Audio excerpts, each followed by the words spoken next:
Greetings, everyone. Good to see you again. I know we have had a little time in between our last program, our last episode. Um, just a warning: use your sunscreen. That's why I was gone because I had a little, skin thing to take care of. But nonetheless, without further ado, this is Carlucci Broadcast International. You're watching, catching up the scoop on the bottom line.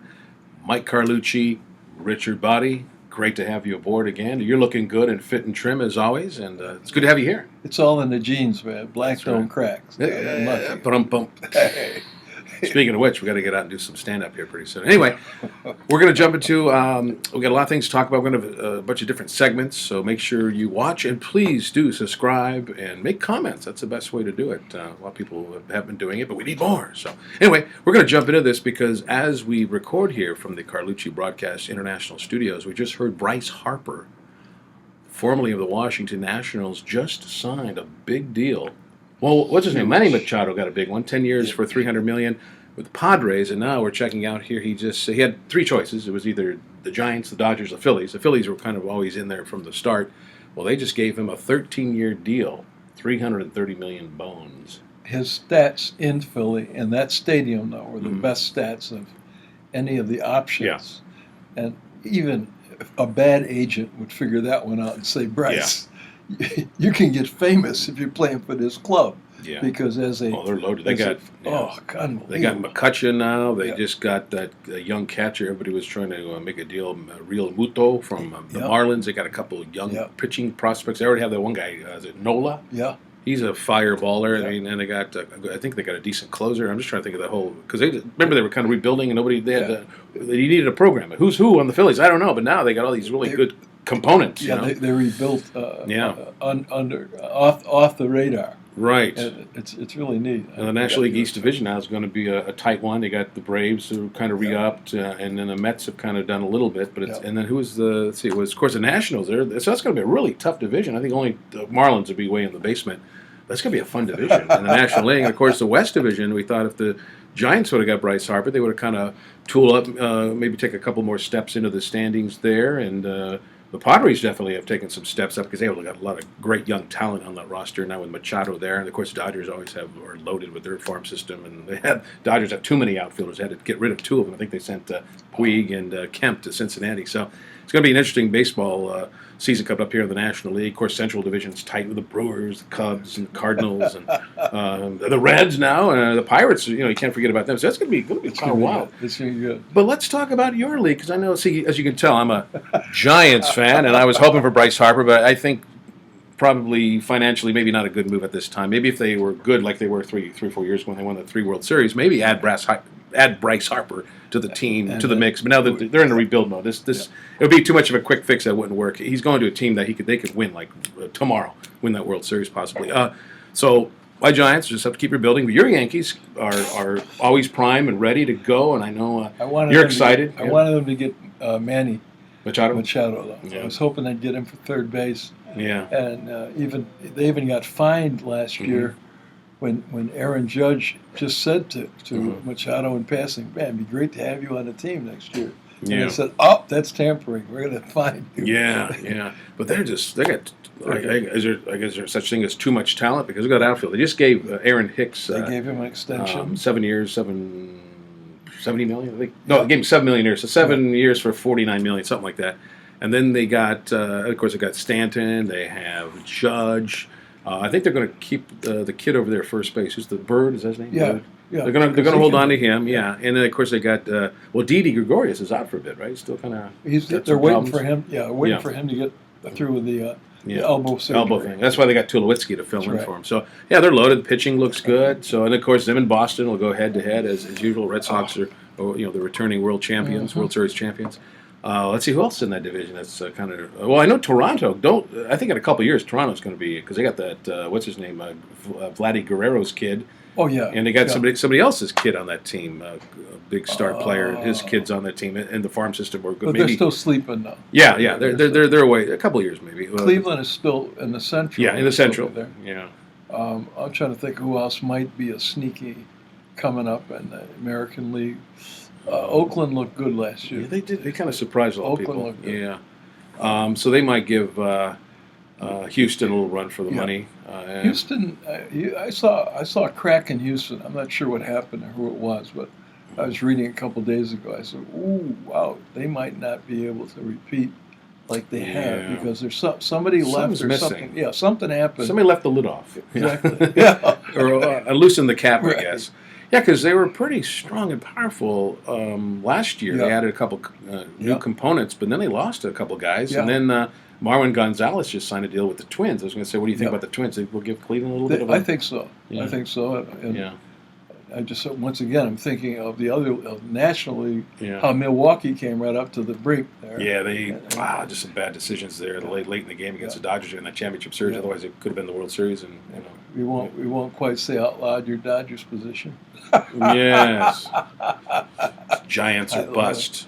Anybody but the Dodgers, right? In fact, Bruce is retiring after this season. Yeah, Bruce Bochy. He said, oh, it's been real, and we had bad times in San Diego, and then we had good times here in San Francisco. Yeah. But it's marginal now, and I think I'm too old to put up with this. Yeah. And it's always like the politicians say, and I'm leaving because of family concerns. Or they don't say concerns, they say for the obligations. For the good of the family or something like that. Well, he's Bruce Bochy is setting the table for the next guy. And there's a guy, speaking of which, there's a guy I'd like to see him get that position because he's been a really great hitting coach for him for many years. He's now a bench coach. He's kind of overseeing what's going on with Bochy's, how his mode and how he puts things together. He puts a strategy together in a daily regime. I'd like to see Hensley Mullins, who came in the Yankees farm system, played for the Padres for a little bit. Had more than a couple of pots of coffee there in the National League. Both American and National League. But he played in Japan. But he also is the manager for Team Netherlands. Yes. And he's made a mark on that. He's done a great job putting that team together. And they're always a contender, and they're always tough in it'd be a world premier baseball tournament of some sort, or in the World Baseball Classic. And of course, the Olympics are coming up in 2020, and he'll be running that team again. But I think he might be in line to get that Bruce Bochy's job. I think there's a lot of writers up in the San Francisco area like him. So you know who came from that Netherlands team? Didi Gregorius. Didi Gregorius. Came from that team.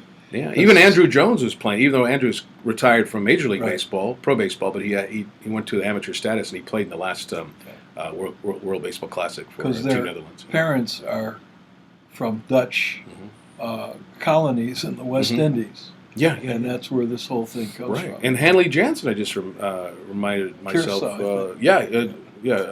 Jansen will be playing on Team Netherlands as well. So, but anyway, no, he'd be a front runner to take over for Bochy. But who knows? They're going to interview a lot of people, I'm sure, and to see what's going on for 2020. Obviously, Bochy's got his last year. He wants to make it a good one, and Giants will play their hearts out. It's just they're kind of a little rebuilding mode and a little shorthanded with some veterans and stuff like that. But so going back to the American League, so you said Central Cleveland will be on top. Minnesota maybe itch him a little bit, scratch him. Yes. We know about the American League East, Red Sox, Yankees, and Oakland and Houston battling it out. Angels might kind of play some spoiler. Yeah, I just don't see Texas or Seattle. Seattle was kind of up there last year, breaking some hearts there, but they got rid of a lot of guys, and they're back in rebuild mode. It seems. Yeah. They said, what's his name? The ex-Yankee, their second baseman. Cano, Robinson back Cano. To New York City. Back to the Mets. But he's to the Mets. Yeah. He's wearing the right colors, but he's in the wrong team. Yeah, there you go. I'm a blue and orange guy. I'm a Syracuse and Bucknell University. Can't help myself. It's in the orange and the blue are in my blood. I remember when I first met you when Bucknell was making some storms there and during the college basketball tournament. Indeed. That's how we met. Right. We started talking about That's right. They got the blue and orange. Got the upset of the year in 2005 or so. Yeah.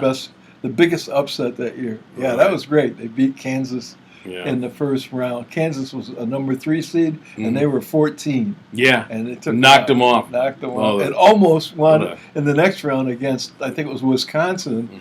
They lost. They were leading with 2 minutes to go, and they lost by 2. Heck of a broadcast, too. I remember watching the game. It was incredible. So anyway, Bryce Harper, probably tomorrow or the next day, he'll have his little, what do you call it, his little press conference and talk about that 13-year deal. So he's 26. So, it'll take him all the way till the end of his, And the Phillies, Philadelphia must be super happy right now. They're going to be pounding things. They got a great sports town, I must say. Tough sports town too. Philly, it's tough. Yeah, you better. So we'll see what happens. We'll get more details about that. But so we kind of covered what's going on. We kind of give a little mini preview of what's going to go on in the 2019 season in a capsuled format here. To your Yankees will be knocking on the door. My Giants will be hoping to stay out of the cellar and just play spoiler. But yeah, you never know. Stranger things have happened. So my prediction, though, World Series, I'm going to say I don't think the Dodgers are going to get back in it. I think it's going to be Milwaukee or Philadelphia against either Boston or the Yankees. Yep. I think, like you said, you mentioned earlier about Houston. I think they're a tough team. They're tight. They're a great team, but I think they're going to get knocked out if they get the championship series. They lost something. They still got Verlander, and they got a couple of their. They're still missing a couple of headstone tough pitchers, and they got one guy, McCullers. I think he's going in for Tommy John surgery. So I like them when I watch them. But they're fun. They're fun to watch. Yeah, they're fun to watch. It's a good town too. Houston's a great town. They were under the formula where the ownership said we're going to try a different way, and that's the same method that it looks like Derek Jeter's trying to do too. Mm-hmm. Certain things you do with a team that's no good, and you start a process. Obviously, it involves your farm teams. Mm-hmm. Those that have good farm teams usually do quite well when it comes near the end. Yeah, I remember year before last when the Triple H World Series was between the Scranton Wilkes-Barre Rail Riders, which is the Yankees Triple A team, who had 13 guys who had gone up and back in that year to the Yankees, against the El Paso Chihuahuas or something. Yeah, I think it is Chihuahuas. Yeah. And it came out in the 7th game series. Mm-hmm. I said, watch the Yankees next year, which was last year. Mm-hmm. But their farm system is the key, and that's what the Angels seem to not be able to develop. Yeah, they've drained it, and the Giants drained theirs. Yes. They used to have a really top team, farm system there, late 90s, early 2000s, middle 2000s, which helped them get to the World Series for 3 times of winning it. But the Angels, it seems like ever since they won that World Series in 2002, they just kind of been...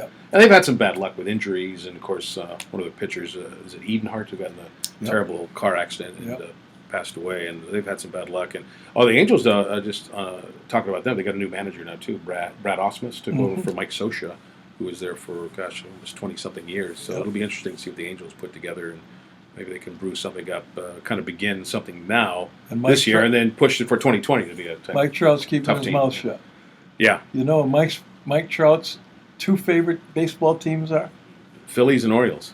Phillies and the Yankees. Oh, I thought it was the Orioles. He grew up watching the Yankees. Oh, somebody told me he was an Orioles fan too, but I know Phillies number 1, so it must be Yankees. Okay, I know he's. So you imagine Bryce Harper and Mike Trout on the same team? That wouldn't work. They'd have to outlaw. They would have to pass a law. Yankees would stop that. They find a way to bring him in. So nonetheless, Mr. Boddie, we've just delved into the scoop from the bottom line, and we're out for now. We're going to come back soon and talk a little politics here on the next segment.